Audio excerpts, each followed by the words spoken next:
Ladies and gents, here we are. Welcome to the Toe the Line 2021 Awards.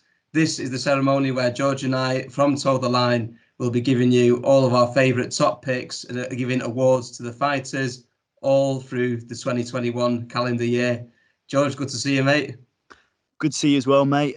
We've had a lot of good fights this year, a lot of good fighters' moments, so much to look back on, and I'm very happy that we're here, sat here. We usually do this as an article, but we're here doing it on the video, as we realised that no one actually reads bare-knuckle boxing articles No anymore. one likes to read. so we're bringing it to you in the video medium. But yeah, feeling good, mate. Let's kick off with the awards then. We're going to kick off tonight with Fight of the Year. Now, obviously, fighting's subjective. Everyone likes things differently, and that's probably one of the best things about boxing, isn't it? A fight that I loved, you might not like. And there have been some great fights over the year. We've had 4 BKB shows over 2021, and each one has had some absolute corkers. So it's been fun for us, hasn't it, to look back at our favourite ones, watch them through, compare what our favourites have been. There have been a few honourable mentions before we go to the winner that we both outright agreed on. There was one winner that just shone for both of us. But before we go to the winner, there were a few honourable mentions. Firstly, the 7-round war between Tierney and Kennelly on the Lockdown 2 show. That was not only fun out of the ring, a great build-up, it actually lived up to expectations in the ring. That was great 7-round war, which we loved to watch. Even though it was back in March, wasn't it? We still remembered it. Yeah. That was a good one. Another one more recently was Hodgson Gibson. That had a little story in it, didn't it? Well, I will mention that one. We were just racking our brains about the honourable mentions, and Hodgson Gibson came to me just before we pressed record. It was very similar. I won't give it away too much, but very similar to our actual winner of the award. A massive comeback. And so Hodgson got, I think it was an overhand right in that first round. Yeah. And he was so out of it that he turned the wrong way round, and he actually was going to fight the ring post rather than Ashley Gibson. He had to get turned around by, I think it was Barrington Patterson, and then for him to come back and box as well as he did and to finish Ashley Gibson. They'd fought a couple of times before, once in bare-knuckle, once in MMA. I just wanted to say that outright. That was a great fight, and a fight I think that people are not going to consider amongst their fight of the year, but I think it should be considered. Yeah, definitely. Had a little story to it. That's why it stood out. A little diamond in the rough, wasn't it? Not many people noticed. I personally also liked, a bit earlier in the year, the Lockdown 2 show, same as the Tierney Kennelly card, was McHugh Leeson. We'll mention that one later on. I liked the story in that one. Again, it's just the way things changed, how the tide changed through the fight. That's one that I quite enjoyed. And that was the fight that really, I think, showed us what Scott McHugh can do in the boxing department. Yeah. He's traditionally, as I'm going to say later on, because it may or may not have won another award. We always think of him as this, this tough guy, great chin, got a good punch on him, but we never think of him as a boxer. Whereas that really highlighted his boxing skill. So that was a great fight. That was and again, a fight of 2 halves, wasn't it? The first 2 rounds of Leeson, the final 3 with Scott McHugh. So yeah, another good honourable mention. Have you got any more honourable mentions that we've not discussed already? I have down 2 other honourable mentions. So Tony Lafferty versus Sean George, which was always going to be a contender for fight of the year, wasn't it? On paper, that was a great scrap. I think Tony, a much improved boxer, a great performance against Johnny Lawson, and then similarly looked good against Sean George, but just got caught coming in, as so many people have been, with the right hook as he sort of lures you onto the ropes. Probably the best I've ever seen Sean George as well, but it just came together, a really nice gelling of styles. And then also Mark Handley versus Callan Harley, which is actually being rematched at BKB 24 on the 22nd of January.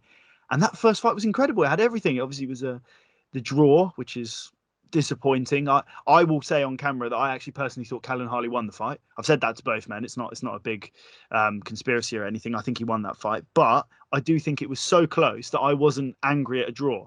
So yeah, another fight that was a tale of 2 halves. You had the knockdown in the first round with Callan Harley, and then Mark Handley, I think it was the 3rd round, wobbled Harley a couple of times. I think even in the 2nd round, I think he might have hurt him as well. But I do think that 2nd round Harley boxed a bit better than Handley did and got off cleaner work. But it was non-stop action, and I think the whole year was probably the best year I've seen for fights. Definitely. And we've got to say quickly before we move on to the winner about Callan's fight.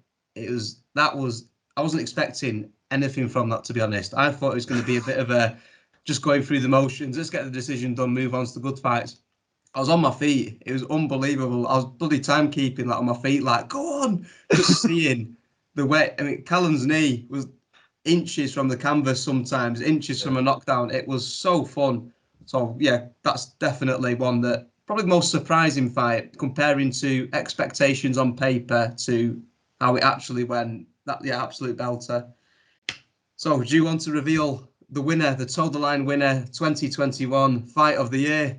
So the first award for 2021, the Fight of the Year, it happened at BKB 21 on the 15th of August. British Cruiserweight title on the line. Mickey Parker versus Dave Thomas. Can it, honestly, and I tell you this seriously, could it be any other fight? Could it be any other fight, Paolo? No, that was unbelievable. It had everything. It had everything. You know, for the first 2 rounds, we had Dave Thomas boxing beautifully.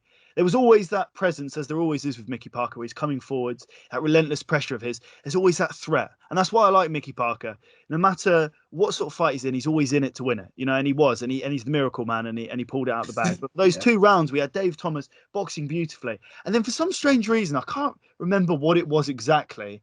Did he drop him on the second, or was it the I feel like it was the third round. It was the third round. So yeah, I was a bit confused. So in the third round, he came out, and he just put a lot more pressure on Mickey Parker, which in the previous fight had served him very badly because he'd been caught on the inside and the cut had ended the first fight. On the way in, and then he started putting it on Mickey Parker. So rather than Mickey Parker following him around the ring and him, mesmerizing him, he put it on Mickey Parker. He dropped him. No, I'm just saying he dropped the first man to drop Mickey Parker, so it didn't seem too bad at the time. But, he hurt him. He wobbled him. He was saved by the bell. I thought, it's over. I thought, this is it. This is it. Mickey Parker, the greatest chin, my opinion, the greatest chin in BKB, is being cracked. I'm seeing this. I couldn't believe it. I was so shocked. I thought the fight's over. And there was just a moment there, wasn't there? Mickey Parker, he looked out into the crowd, bathed by the 250 Portsmouth strong crowd screaming his name, and he just came out and he was going for blood, and he got rocked, immediately got rocked. Yeah. And then Dave Thomas, he thought he'd had his man out there, he rushed in, he leant in, and then that overhand right, the most beautiful shot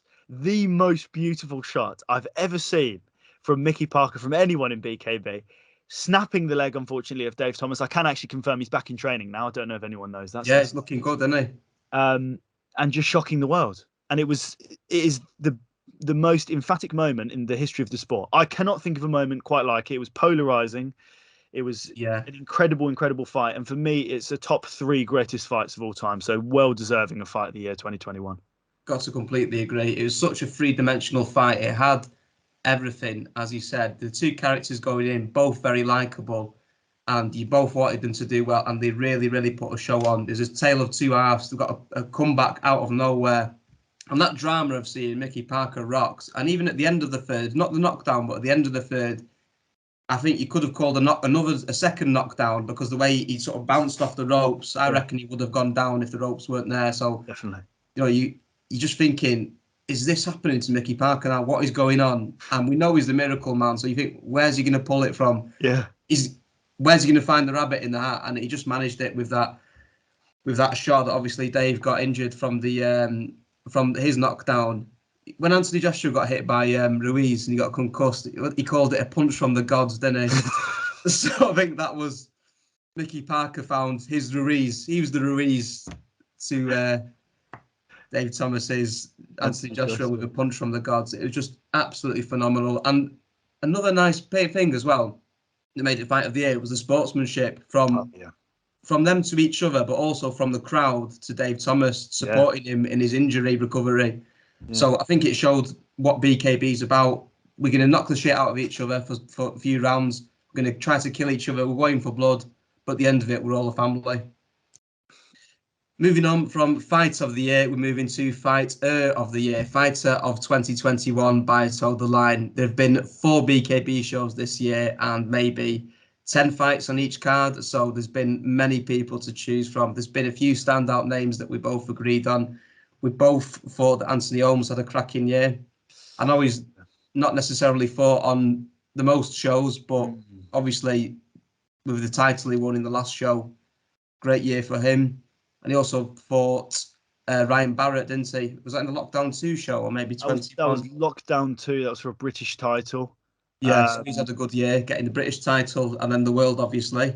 The world against Daniel Lerwell. Yeah, he's as I say, he's one of the names. I think it's been quite difficult, hasn't it? Because there's only been 4 cards. Usually, I would say, usually we probably have 6 or 7 cards, so it's not too dissimilar. But people haven't had as many fights as maybe they would like. But that is the case with Bare-Knuckle anyway. So most of the people we've got down have had 2 fights or 3 fights. There's not too many fights this year. But yeah, so we had Anthony Holmes, we have Barry Jones. Oh yeah, Dan Chapman, and so it's the 2 Welsh lads. Obviously, we had. I mean, well, technically, Barry Jones. He's had 3 fights because he fought. The first fight of the year was against, I think, Paul Hills, wasn't it? A BKB Lockdown 2. That's right. He then went on and fought Ismat Minaz at BKB 21. I want to say.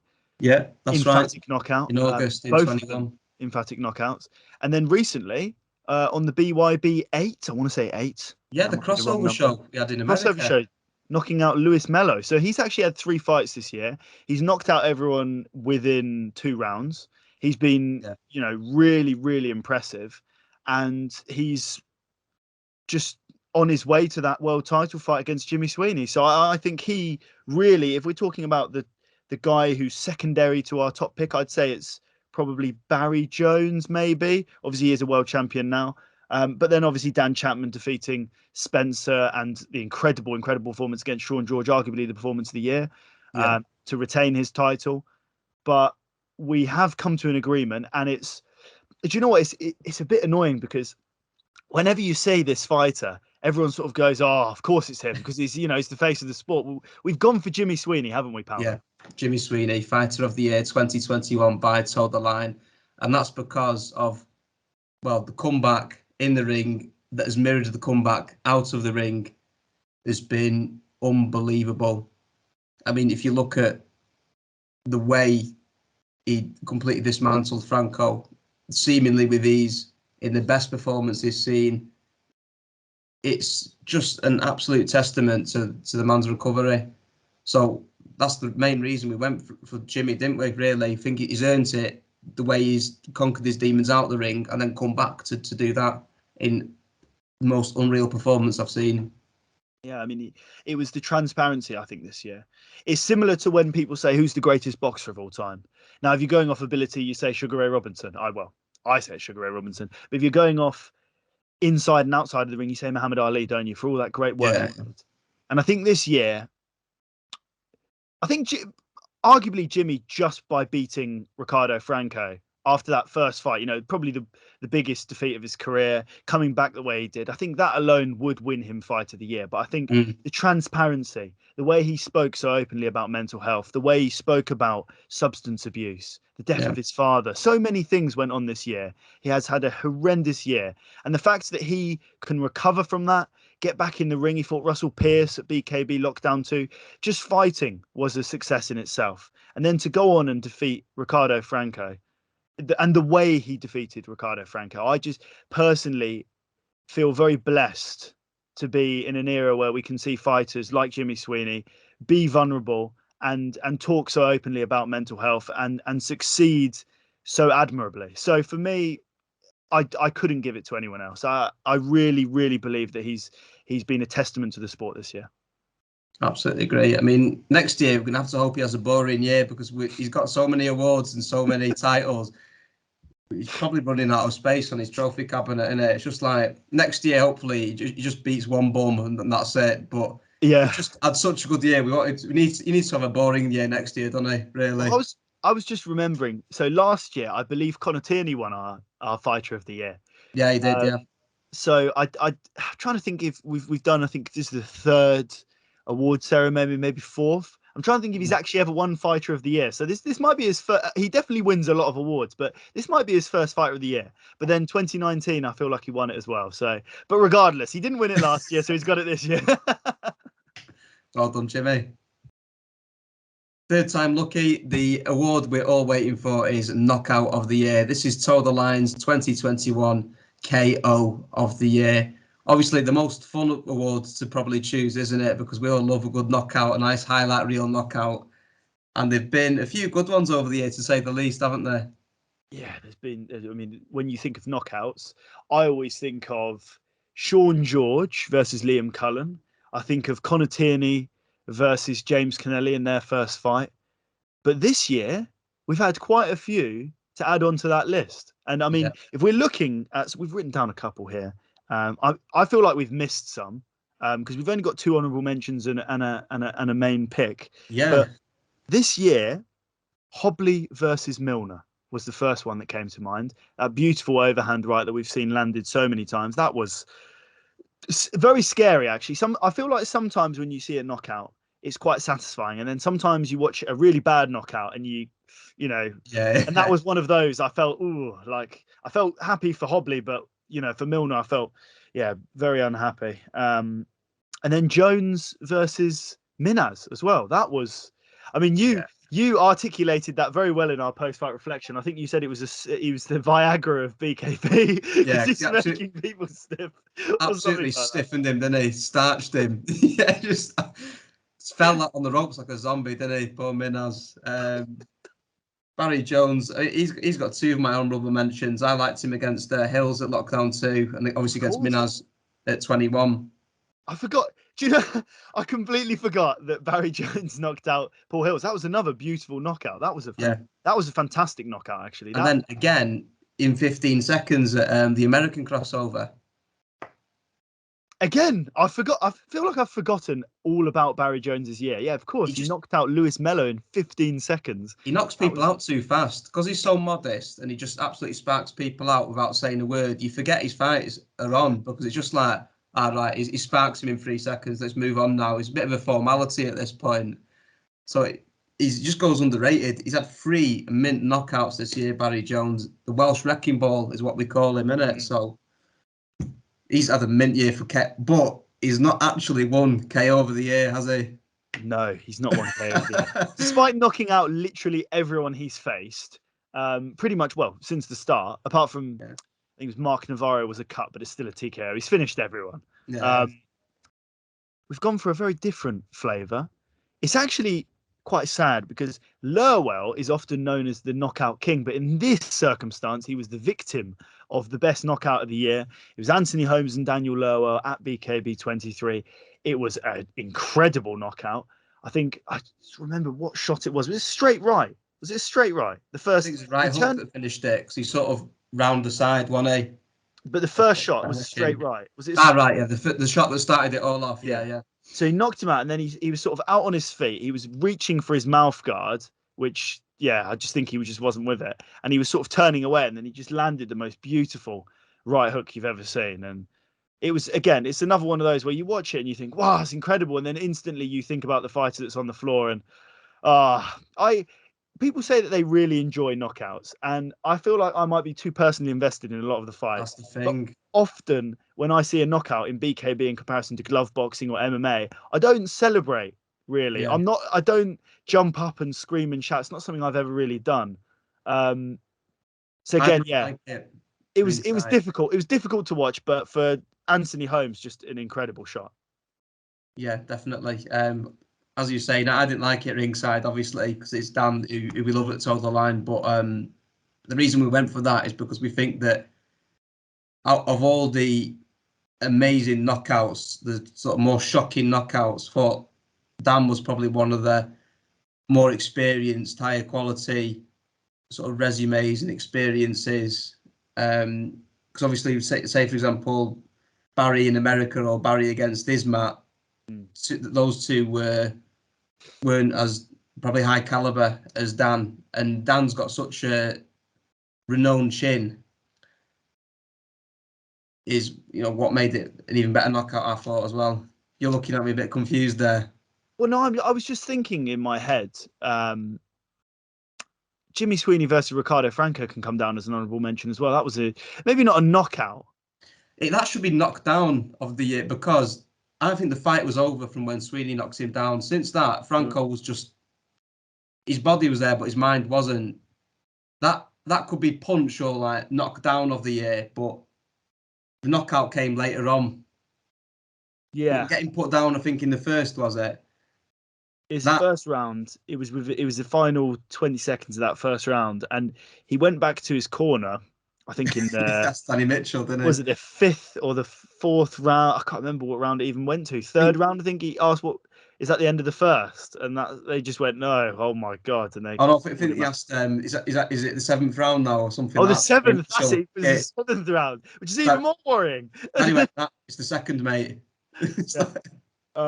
So yeah, that was pretty emphatic. But I think, yeah, in terms of significance, Anthony Holmes versus Daniel Lerwell, you'll struggle to find a more significant knockout, especially from a guy who definitely has power. Like, he dropped all of his opponents, but he'd never finished anyone.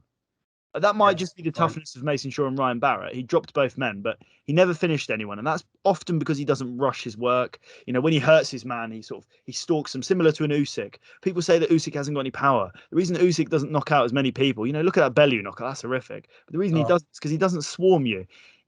It picks you apart. But we're not talking about boxing. But regardless, I'm angry about that. I want to say that on camera, that Usyk is a knockout puncher, and leave that man alone because he's my favorite boxer. But that's what Anthony Holmes is to bare-knuckle boxing. He doesn't rush his work. He keeps it nice and long, and he doesn't take unnecessary risks. And there, he just had hurt his man. He knew he could finish him, so he took the risk. And it was a beautiful knockout, and yeah, a massive, significant event for 2021. Next up, award number 4, we've got the Newcomer of the Year. This is the award given to someone who has joined BKB in 2021, who we've never seen before, and who we think deserves an honourable mention. Again, this was an easy decision for George and I at Toe the Line. We both went for one standout Newcomer of the Year. You can probably guess who it is. We're not going to mention them. However, before we do reveal who it was, there were quite a few newcomers who had an impressive debut. One of my favourites was towards the start of the year, which was Ellis Shepherd. He really impressed with his sort of hands down style, using his feet to control. A bit reminiscent of Jimmy Sweeney. I really liked Ellis Shepherd. I want to see more of him. I think he's the youngest BKB fighter we have, isn't he? He is, yeah, broke the record. 22 years old, I believe. When he was 21, but when he debuted, he just turned 22. God, you're turning 24 in a couple of weeks, aren't you? Start January. I am getting old. I am an old man now. Mate, just wait till you get 25 like me. That's when it's time to pack it in. But yeah, first of all, before we die of old age, Ellis Shepherd was a great newcomer to BKB. Really liked him. There's someone else you quite liked, wasn't there, George? Well, there was a couple actually. So yeah, Toby Bindon, Stephen Evans, and Chris Fishgold were the 3 sort of guys that had one fight this year. And the reason that these guys, although they might have been more technically impressive than our first pick, our main pick had a very significant year. But Stephen Evans comes from a great amateur boxing background, Welsh international. You know, we expected him to defeat Danny DeVell quite handedly, but you just never know whether or not someone's going to adjust well to bare-knuckle boxing. Yeah. So that was always in the back of my mind. But yeah, it was just a lovely technical display. Kept his range beautifully. Just his footwork, just controlling Danny and stalking him like his prey. He basically controlled everything he did. It was just a beautiful boxing display. And obviously, you had Toby Bindon, who coming into that fight, I suppose if you're talking about upsets, not necessarily a big upset, but Joe Vaughan coming in as the professional boxer, you always favour the boxer, don't you? And for someone like Toby Bindon, very good, obviously kickboxer, Muay Thai fighter, to outbox Joe Vaughan so handedly was very impressive for me. So he's obviously got a lot of hype around him. We don't need to hype him up any more than he already is. I mean, everyone's talking about Toby Bindon. So, and we, you know, I might contribute to that now and then, but yeah, he's a very exciting prospect. I don't think much more needs to be said about him. Expect massive things from him in 2022. And then, of course, Chris Fishgold, who was obviously a former Cage Warriors champion, a UFC veteran from Liverpool, so you love him. And mate, he's a scary bloke, you know. Chatting to him before and after, he's dead nice. Oh, sound kid, you're right, yeah, sound mate, yeah.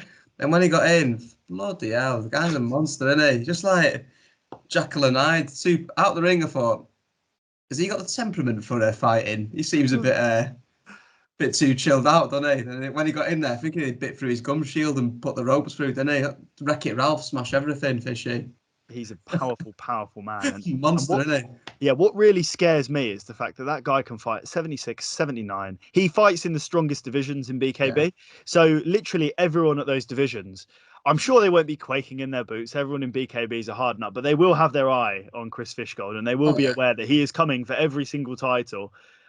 Providing he continues at BKB, of course. He did mention to me that he was very keen to get back in there, but you just never know, do you? Especially with big names, you never know. But he does. I really liked him. Yeah, I think stylistically, I think he's perfect. I think that high volume, forward pressing style is just very appealing on the eye. And yeah, so those were our honourable mentions. But we went for the same person, didn't we, for the overall winner? We did. The winner of Toe the Line 2021 Newcomer of the Year has to be Carl Hobley. Carl, congratulations, mate. We chose you, Carl, because coming as a novice on the first show of the year, was it Lockdown 2? I think it was. Against Rob Cunningham, yeah. Lockdown. That's right.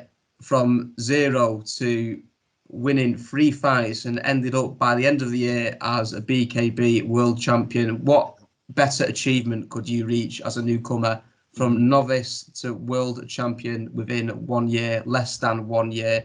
So Carl Hobley, big well done and well deserved. Yeah, and we'll just start this off by saying that he was on the books with BKB. It was actually the BKB 23. Obviously, we're talking 23 when it was first booked last, November 2019, something stupid like that. Yeah, ages ago. He's been on the books for a while. He was a reserve in the prize fighter, the one night heavyweight prize fighter, which we've never seen. And half of those guys aren't even in the company anymore due to many reasons. So I'll probably never see it. But yeah, Carl Hobley, we didn't know much about him. He'd had a few unlicensed bouts. I believe he had an amateur records, but it was, he hadn't had more than 10 fights. So I was always thinking, how good is Carl Hobley? What can he do? Now, I'm the first person to say he's not the most visually appealing fighter. I think he's the first person to also say that, but he's very effective. And, the knockout against Charlie Milner was tremendously impressive. The swarming style on a couple of days' notice to overwhelm and overcome the massive giant that is Rob Cunningham, and then to defeat a legend of the sport. I will say a legend. I know a lot of people don't want to say this, but Erik Olsen is a genuine pioneer of the sport. He's had 12 bare-knuckle fights. He's been there since the very beginning of the UB Bad days. And for someone with such little fighting experience, I think that's fair to say. Yeah. Well, in the at least in comparison. Yes, I'm sure he's had a lot of fights outside the ring as well. But inside the ring, not super experienced. So for him to overcome that test with Erik Olsen, I thought was tremendously impressive. On to award number 5. Every dog has his day. This award goes to when the underdog has his day. Toe the Line 2021 upset of the year. This is the award that goes to the fight that didn't go the way we expected. This is when the favourite didn't go the distance or didn't get the nod. There weren't that many upsets this year because most of the fights in 2021 have been so 50-50. There's no scope for an upset because they're so unpredictable. We did manage to get a couple of fights, though, didn't we? Yeah, I think that's a testament to the matchmaking, really. Yeah. The majority of BKB cards are very 50-50 orientated. It's not like your traditional gloved boxing where you go and you get building fights. You're in there in the deep end against an evenly matched opponent and you either sink or you swim. It's quite simple. That's bare-knuckle boxing for you. So in that sense, we didn't have as many as maybe you would in other sports, but we did have a couple. One of those honourable mentions that really springs to mind is Johnny Lawson versus Chas Simons at BKB Lockdown 2. Now, Chas Simons, for those who don't know, has a very impressive gloved boxing career, a Southern Area champion. He had all that experience, all that ring generalship, everything you'd expect from a guy that would adjust perfectly well to bare-knuckle boxing. And it was that age-old story, wasn't it? Johnny Lawson once again testing a prospect, another guy that's going to go on and win a title, same story really. Johnny was 1-6 coming into that fight. His only win against Robin Deacon, who literally coins himself as Britain's worst boxer. So in that sense, a win he was expected to win. Whereas here, this was, I think, his first real proper win that cemented him as a worthy BKB fighter. Now, that's not to say, of course, that he's not. Overall, he's had some incredible fights. Yeah. He's been on the end of a couple of tough decisions against Navarro and Lafferty. But this really got people off his back, I think. I think a lot of people, this big losing streak, everyone making a big deal about numbers. We know it means nothing in bare-knuckle boxing. But for him to go out there and beat a former Southern Area champion, a very skilled professional boxer, was a massive upset. And not only a massive upset, but a massive gain for Johnny Lawson. His career's been on a massive trajectory since then. He was only just in a British title eliminator against Scott McHugh. I mean, think about going from a gatekeeper to being in eliminators, and now he's in that position now where he's got Aaron McCullum at BKB 24, and a win there, he gets himself straight up back up to that level, and that really started with the win against Chaz Simons. So for me, that's the only real honourable mention that springs to mind. I can actually think of another one on the theme of Chaz Simons. I think his fight with Wes O'Neill was actually a big upset for the year. Oh God! Because we were expecting an absolute demolition job, but in fact, it's no contest. So Wes actually avoided the loss. So I reckon that should be on our upsets of the year. Certainly nominated. No, I have to agree. I mean, I was very happy to see the back of that fight. I hoped that we'd never speak about it again. Now you've mentioned it, I'm thinking about it again, and all those emotions, all those sleepless nights, all those night terrors, waking up and screaming over the result and thinking, my goodness, he's got a 0-0-1 record despite being 0-35 in MMA or something like that. Yeah, that happened. Like, I don't know if I feel like I've maybe put it to the back of my mind, which is why it's not on my upsets of the year. But yeah, that is a genuine upset. And at the time, I remember, I think on our prediction video, we were, again, I hate to say this, but I think we were a little harsh maybe on Wes O'Neill. I mean, he does traditionally fall over, doesn't he? That's kind of his thing. Like, he is kind of a guy that I think I don't know if he throws fights, but I assume he does. Like, some of his fights I assume are thrown. And this one, I'm not going to say it was thrown, but he definitely didn't want to get hit by Chaz Simons. So he went down before any significant blow was landed. He fell on the floor, and then Chaz hit him when he was down, and it was a no contest. But we were very close to having Wes actually win that if it was a disqualification. He would have been undefeated bare-knuckle boxer. Even Jimmy Sweeney's got losses. Wes nearly had fewer losses than Jimmy Sweeney.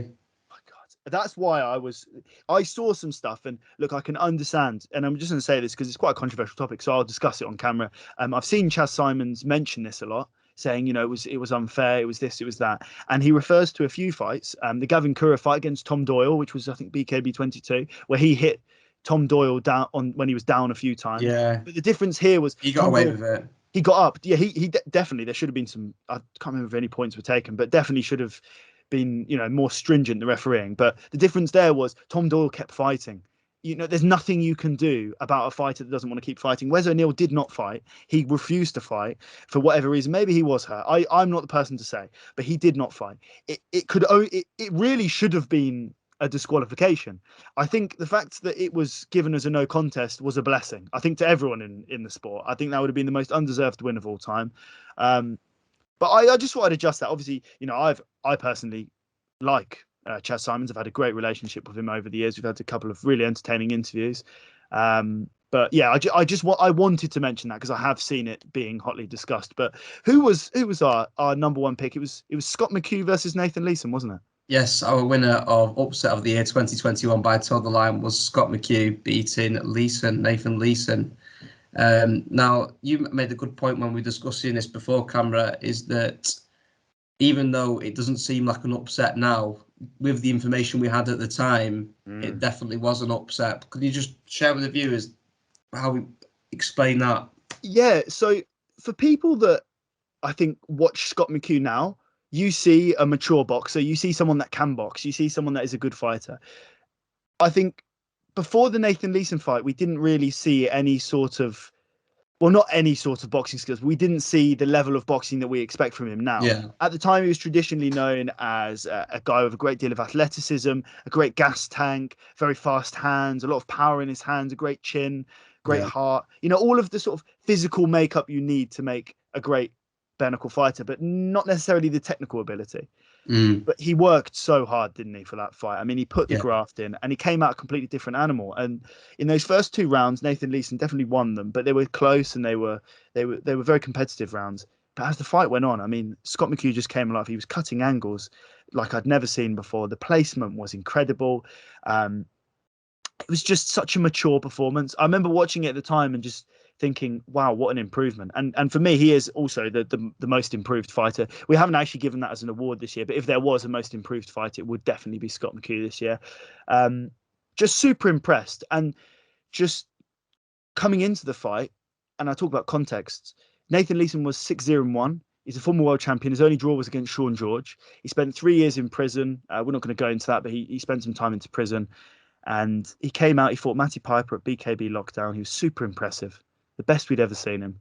And I think a lot of people thought he was going to win that fight. I think we thought we were looking at a new contender, a 2-time world champion. I think a lot of people doubted whether or not he'd be in the shape to come back after 3 years in jail. But he was.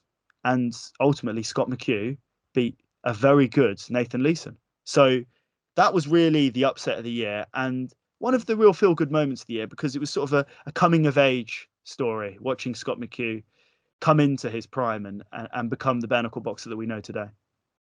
Yeah, definitely. I think it's like when Pokemon evolve, and it changed from the little one to the medium one to the big one. And now that we've got the mature Scott, it's hard to look back and think, oh, well, obviously he was going to win that. Yeah. On to our final award of the evening. It's Toe the Line 2021 Interview of the Year. Obviously, interviews are the bread and butter of what we do, bringing you all of the BKB exclusive content.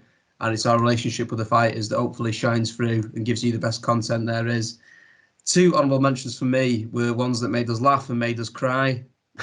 Ones that made us laugh were with Charlie Milner in the absolute scruffy backdrop of the changing rooms of BKB. Like we called it the jungle, didn't we? The refugee camp is what it was referred to by Charlie in that dingy. Is it a mattress one, eh? It was so on the floor. I don't know how many people know the setup of BKB, but basically they're sort of, you have changing rooms where like the main card, like guys fight, the main event, the co-main, and they have a few lads in there as well. You have a foyer where people like to warm up, which is sort of in between there. And then you have and you got a tent with holes in it. A tent. There's a tent in the back. And this isn't like a BKB thing. This is just a O2 Indigo thing. I'm not sure what it's usually used for. But it's probably housing elephants or circus animals, isn't it? It's absolute state. People don't tend to congregate in there, but Charlie Milner's always in there. And that interview was, oh God. I mean, honestly, if you watch it back, it's not particularly politically correct. No. There's a few very, very sexually charged answers in there. So if my grandma or my mother or anyone in my family is watching it, please don't seek out that interview. Like and subscribe. Like and subscribe. We're just showing a different side to ourselves.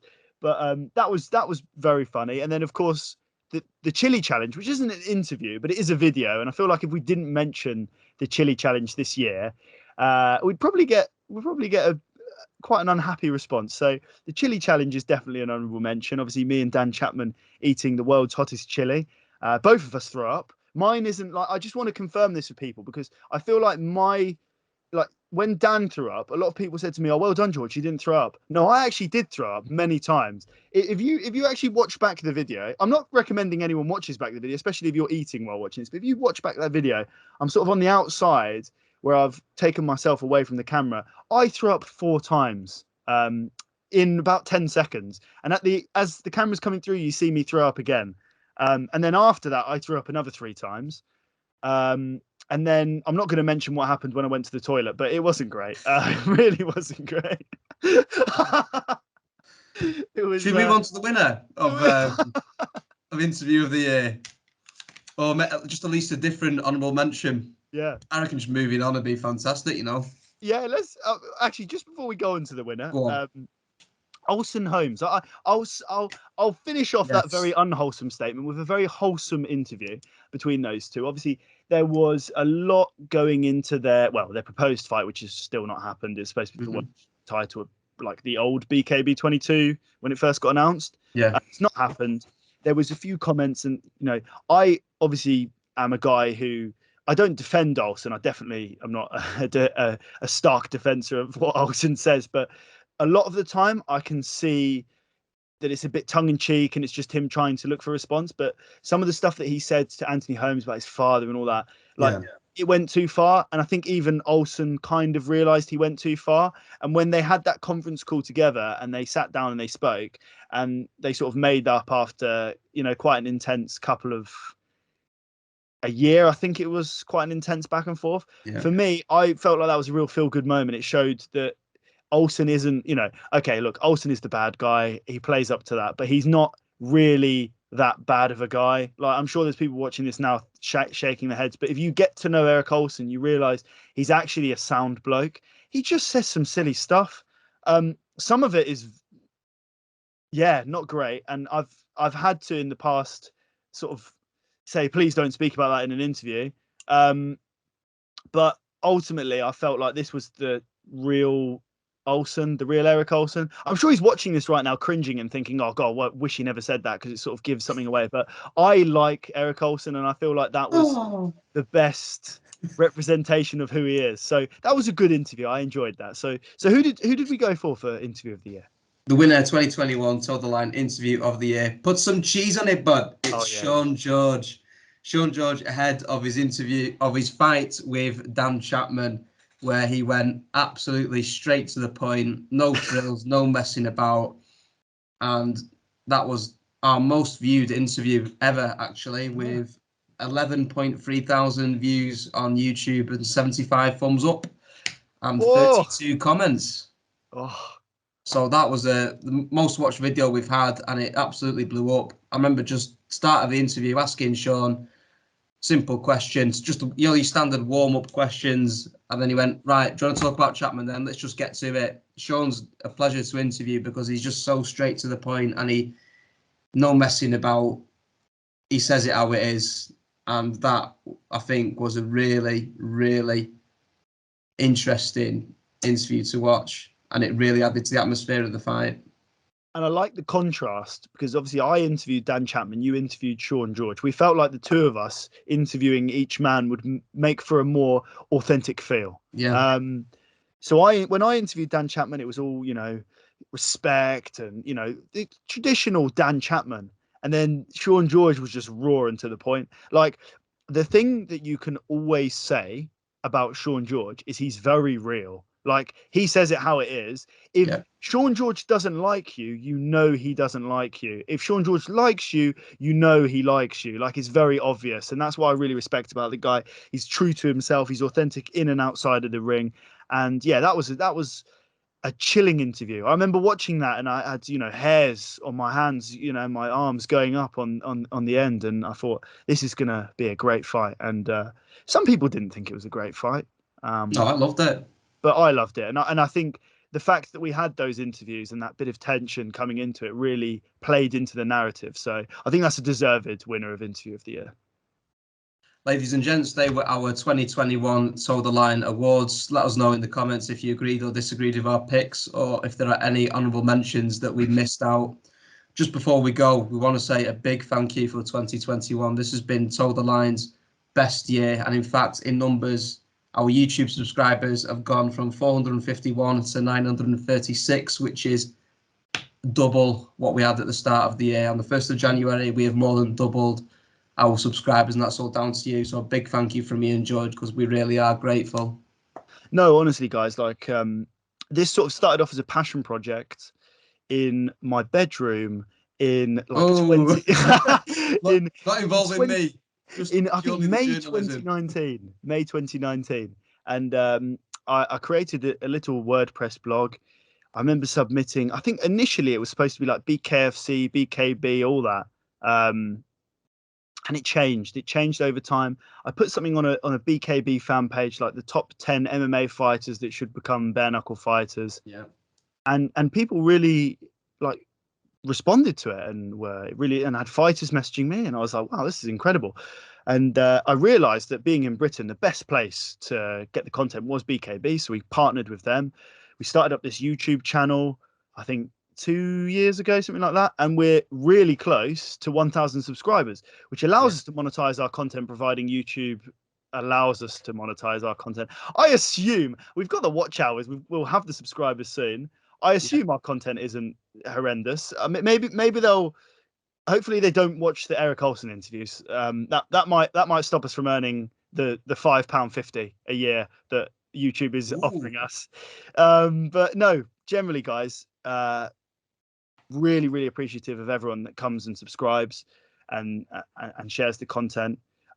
10% of you though watching right now are subscribed, so please do hit the bell and the notification down below. It means the world, like genuinely means the world. We're pushing by January 2022, the 22nd of January 2022, our next show. We really want to be on 1,000 subscribers. So if you are watching this now, you've enjoyed us ranting and rabbling like this, please do subscribe. As I say, it means the world. And we just need another 64 to reach 1,000. We're on the road to 1,000. We just need 64 subscribe clicks and we'll be there. And technically, if every single person that watches this video that isn't subscribed subscribes, we should get to that. So it's down to you guys now. You can be the change in the world that you want to see. If you want to see high quality bare knuckle boxing content, Toe the Line is the only place to see BKB content, interviews, top 10 lists, random ranting videos like this. So just please do subscribe, and thank you for your time, guys. And please, we need the £5.50 between us, don't we? Yeah, we really do. Honestly, I've worn the same pair of shoes all year, so a new pair of sliders from Adidas would do me great. Right, guys, thank you very much for watching Toe the Line's 2021 awards ceremony. Let us know in the comments what you think. Thanks for watching. Happy New Year, and we'll see you at the next show in January. Thank you, guys.